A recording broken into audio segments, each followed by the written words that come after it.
Baik, sebelumnya, Assalamualaikum warahmatullahi wabarakatuh.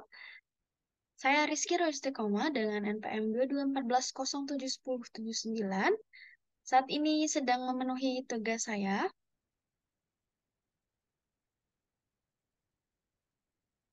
Baik, baik. Assalamualaikum warahmatullahi wabarakatuh. Hari ini saya akan mempresentasikan tentang motor bakar bensin 4 tak. Kalau gitu, kan saya mulai aja screen record, sorry, share screen-nya. Nah, Assalamualaikum warahmatullahi wabarakatuh.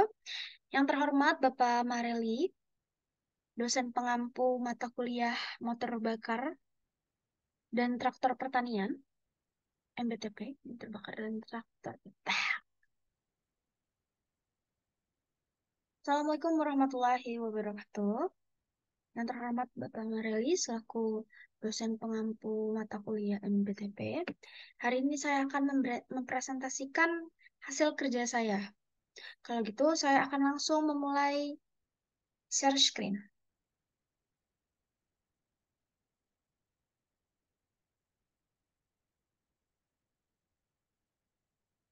Oke.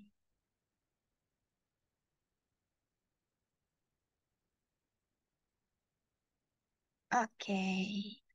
Kali ini saya akan mempresentasikan tentang motor bakar 4 tak bensin. Baik, sebelumnya izinkan saya memperkenalkan diri saya terlebih dahulu. Nama saya Rizkin Ristikoma dari kelas TEPA dengan NPM 2214071079. Sedikit perkenalan dari saya. Saya lahir di Bandar Lampung pada tanggal 28 Desember 2004. Dan quotes of the day saya hari ini adalah people come and go, but show must go on, right? Selanjutnya di sebelah sini ada sedikit foto saya. Mungkin itu saja perkenalan dari saya. Selanjutnya akan langsung masuk kepada materi. Yang pertama di sini saya akan membawakan, saya akan menjelaskan apa sih motor bakar. Motor bakar adalah motor penggerak mula yang prinsipnya alat tersebut itu mengubah energi kimia menjadi energi panas, kemudian diubah lagi menjadi energi mekanik. Nah, motor bakar ini sendiri ditinjau dari prinsip perolehan energi kalor, yaitu motor pembakaran dalam internal combustion engine. Internal combustion engine. Nah, di dalam motor bakar itu terdapat tenaga panas, bahan bakar yang diubah ke tenaga mekanik, sehingga di dalam hal ini terjadi proses pembakaran di dalam mesin, di mana ada zat arang dan zat cair bergabung dan zat asam dalam udara. Jika pembakaran berlangsung, maka itu akan diperlukan yang pertama ada bahan bakar dan udara yang dimasukkan ke dalam motor. Dan yang kedua adalah bahan bakar yang dipanaskan hingga suhunya menyala. Dan pembakaran ini menimbulkan panas yang menghasilkan tekanan sehingga kemudian menghasilkan tenaga mekanik. Jadi itu yang disebut mengubah energi kimia menjadi energi panas dan kemudian energi mekanik seperti itu. Oke, next. Sorry.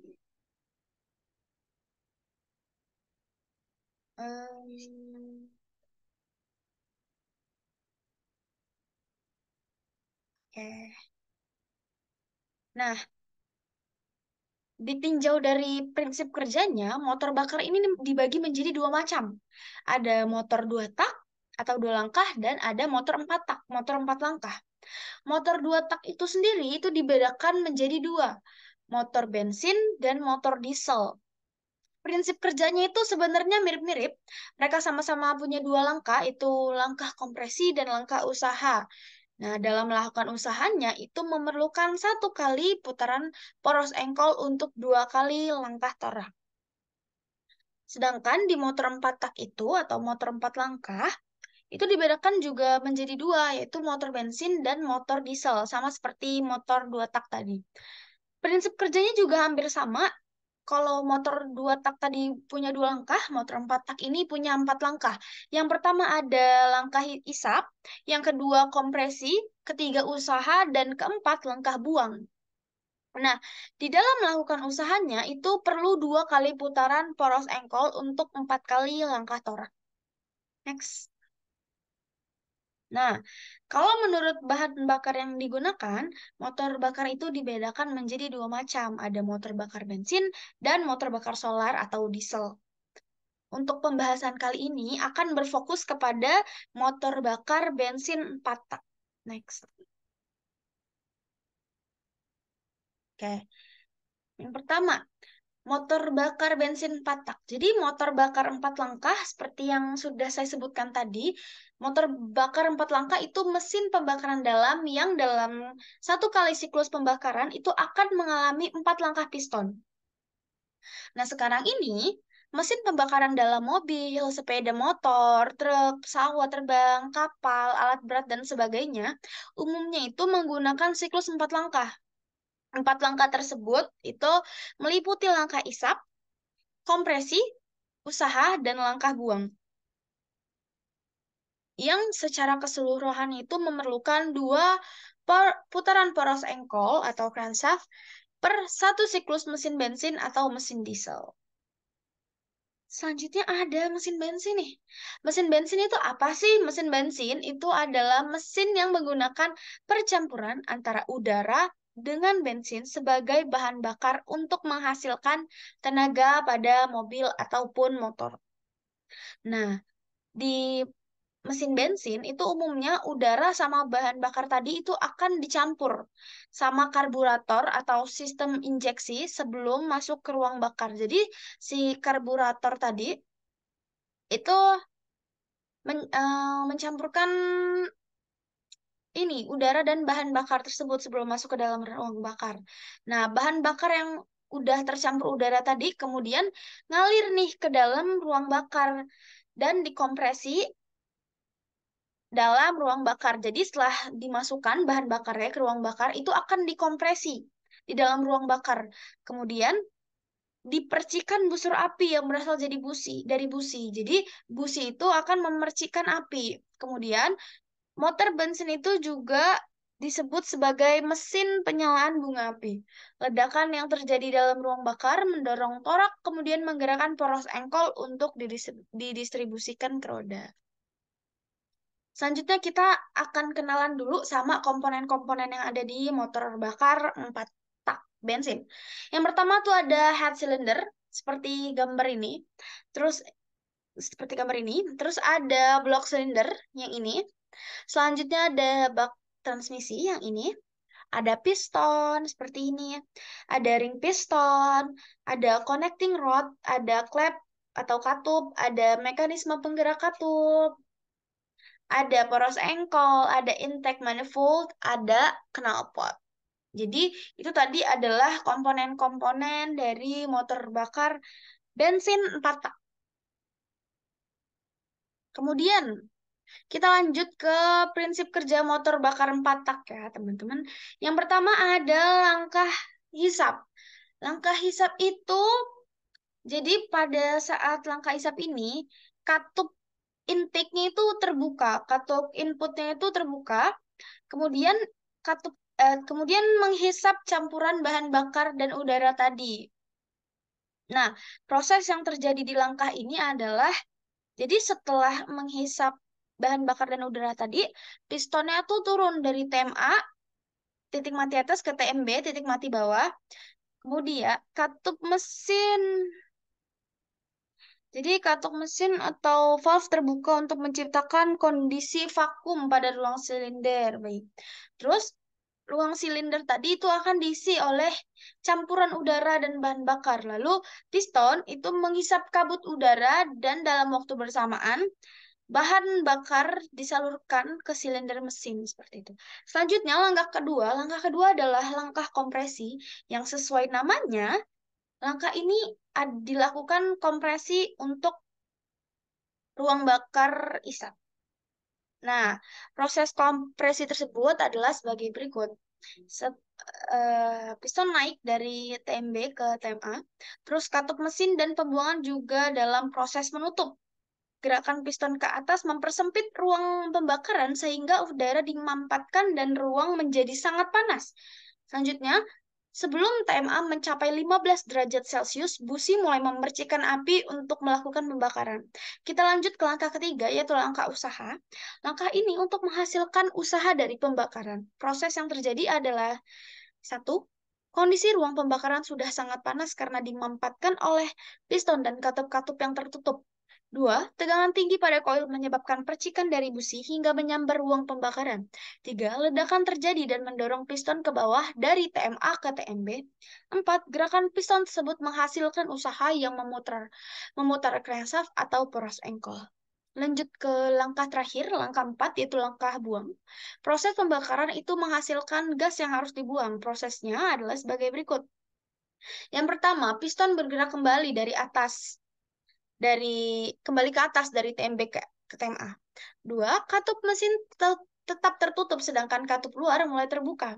Gas sisa pembakaran dibuang melalui katup buang lalu ke knalpot terus keluar. Keempat langkah tersebut terus dilakukan berulang kali pada semua silinder selama mesin menyala. Jadi ingat ya, selama mesin menyala, keempat langkah tersebut akan terus berulang. Nah, kalau ada fungsi yang tidak menjalankan tugasnya dengan baik, dengan lancar, mesin tidak akan bisa menghasilkan energi sebanyak yang dibutuhkan untuk menggerakkan kendaraan. Begitu. Jadi, saya jelaskan sekali lagi, prinsip kerja motor bakar 4 tak bensin itu ada 4. Yang pertama, langkah isap. Di langkah isap ini, katup input itu terbuka, lalu dia menyedot bahan bakar dan udara ke dalam ruang silinder. Nah, selanjutnya piston bergerak turun ke bawah. Lalu lanjut ke langkah kedua, langkah kompresi. Di langkah kompresi ini, piston bergerak kembali naik ke atas dan kedua katup input dan output itu tertutup. Terus, ini kan langkah kompresi. Jadi, tadi itu si piston tuh naik dari TMB ke TMA. Karena dua-duanya katupnya tertutup, jadi gerakan piston ke atas itu semakin mempersempit ruang pembakaran. Jadi, di sana itu sangat panas sehingga sangat panas dan busi memercikan api gitu. Lanjut langkah ketiga, langkah usaha. Ketika tadi busi memercikan api dan udara sangat panas itu terjadilah pembakaran dan meledak di atas. Di ruang pembakar itu meledak sehingga membuat piston tuh turun kembali ke bawah. Yang itu adalah disebut langkah usaha karena dia menggerakkan seluruh mesin. Lalu langkah terakhir itu langkah buang, di mana setelah piston turun tadi ke bawah, piston kembali naik ke atas untuk membuang sisa pembakaran tadi, karena sisa pembakaran tadi ada sisanya gitu, ada residunya. Jadi pada langkah ini katup output itu terbuka untuk membuang sisa pembakaran dan fase itu dilakukan berulang-ulang terus-menerus gitu. Selanjutnya.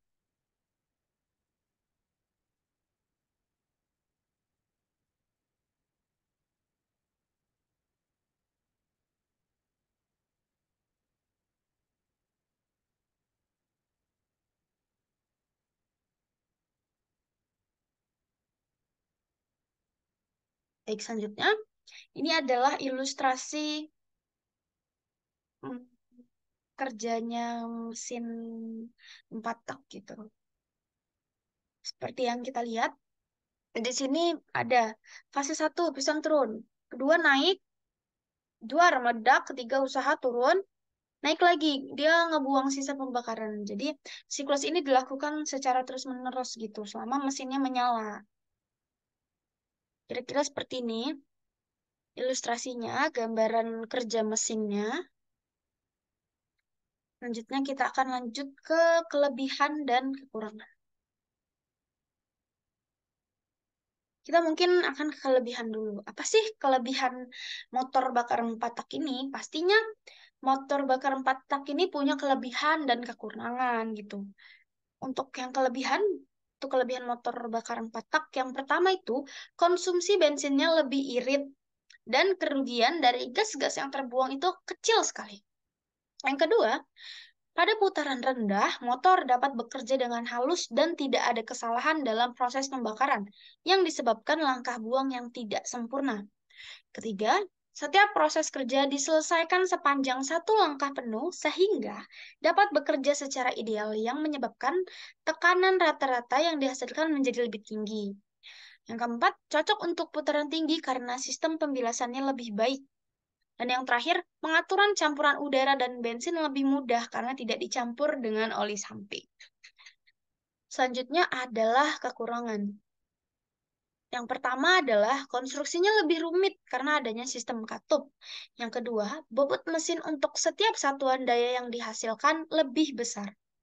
Yang ketiga, data yang dihasilkan lebih kecil karena pada setiap langkah atau 2 putaran poros engkol hanya terjadi 1 kali usaha atau ekspansi. Dan yang keempat, getaran yang terjadi itu lebih besar. Yang terakhir, sistem pelumasan harus lebih sempurna agar mesin bisa lebih awet. Next. Jadi di sini ada contoh perhitungan. Oke, kita geser dulu. Oke, yang pertama itu menghitung volume langkah piston. Jadi untuk menghitung volume langkah itu ada rumusnya. Rumusnya itu adalah VL sama dengan P kali R kuadrat kali L kali N, atau bisa juga pakai rumus ini. P per 4 dikali D kuadrat dikali L kali N. Nah, di mana VL itu apa sih? VL itu volume langkah. Dia tuh biasanya adalah dalam sentimeter kubik atau cc. Nah, R itu apa? R itu jari-jari lingkaran silinder. D itu diameter silinder.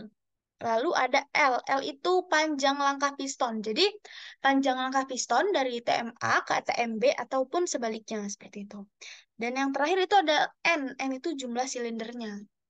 Kita langsung masuk ke contoh soal aja. Data spesifikasi Yamaha Fiction mencantumkan bahwa perbandingan diameter dengan langkah pistonnya adalah 57 mm dikali 58,7 mm. Berapakah volume langkahnya? Langsung aja kita tulis, diketahui. Di sini diketahui kalau diameternya itu, diameter silindernya itu 57 mm. Terus langkah pistonnya itu 58,7 mm. Jumlah silindernya ada 1. Dan yang ditanyakan adalah VL, volume langkah. Jadi langsung aja kita masukin rumusnya. VL sama dengan V per 4 dikali D kuadrat dikali L dikali R. Langsung kita hitung menggunakan kalkulator.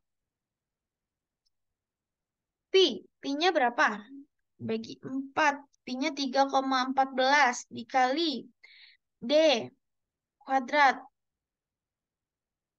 D kuadratnya itu 5,72 dikali L. L-nya berapa? L-nya 5,87. 5,87 dikali jumlah silinder. Jumlah silindernya 1.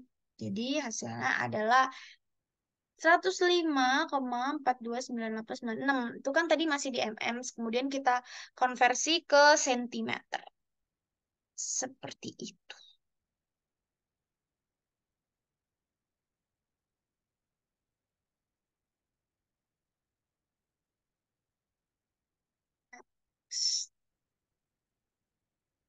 Selanjutnya ada cara menghitung perbandingan kompresi gitu. Jadi untuk menghitung perbandingan kompresi, ini rumusnya adalah PK sama dengan VL plus VC dibagi VC. Di mana PK itu adalah perbandingan kompresi, VL itu volume langkah, sama itu ditulis dalam, biasanya dalam sentimeter kubik atau cc. Habis itu VC itu adalah volume ruang bakar atau volume sisa. Itu sama juga di sentimeter kubik atau cc. Kita langsung masuk ke contoh soalnya. Jadi, contoh soalnya adalah Data spesifikasi sebuah motor Yamaha tipe AL105F per FC mencantumkan bahwa perbandingan diameter dengan langkah pistonnya adalah 50,0 dikali 57,9 mm dengan volume ruang bakar 13,69 cm kubik. Jadi berapakah perbandingan kompresinya? Jadi yang ditanya adalah perbandingan kompresi. Kita langsung aja ke diketahui. Jadi yang diketahui itu ada silindernya 50 mm, terus ada langkah pistonnya diketahui nih 57,9 mm. Terus jumlah silinder itu 57, sorry. Jumlah silinder itu ada satu. Terus kemudian volume ruang bakarnya adalah 13,69 cm kubik. Nah, yang ditanyakan adalah perbandingan kompresi. Kita lihat perbandingan kompresi itu di sini apa tadi? Oh, perbandingan kompresi itu adalah PK. Jadi, kita tulislah rumusnya. PK sama dengan VL plus VC dibagi VC. Nah, pertama-tama kita cari dulu volume langkahnya. Kita cari VL. VL sama dengan P per 4 dikali D kuadrat dikali L dikali N. Nah, VL sama dengan 3,14 per 4 dikali 502 dikali 57,9 dikali 1. Ketemulah hasilnya 113,63 cm kubik. Setelah diketahui volume langkahnya, langsung saja kita mencari PK ini, perbandingan kompresi. Jadi kita masukin PK sama dengan VL plus VC dibagi VC. PK sama dengan VL-nya berapa tadi? VL-nya 103,63. Masukin 136,63. 113, sorry. 113,63 ditambah visinya berapa? Visinya tadi, nih, 13,69 ya. Visinya adalah 13,69. Terus dibagi 13,69 lagi. Karena ini bagi visi lagi kan. Jadi hasilnya 9,3. Jadi perbandingan kompresinya adalah 9,3. Seperti itu. Baik, mungkin sekian presentasi dari saya. Saya tahu banyak kurangnya, tapi saya masih belajar, saya mencoba yang terbaik dalam presentasi ini. Untuk segala kekurangannya, bila ada kata yang kurang berkenan, bila ada aktiviti saya yang kurang berkenan di hati Bapak, saya mohon maaf, dan kepada Allah saya mohon ampun. Sebelumnya, terima kasih. Wassalamualaikum warahmatullahi wabarakatuh.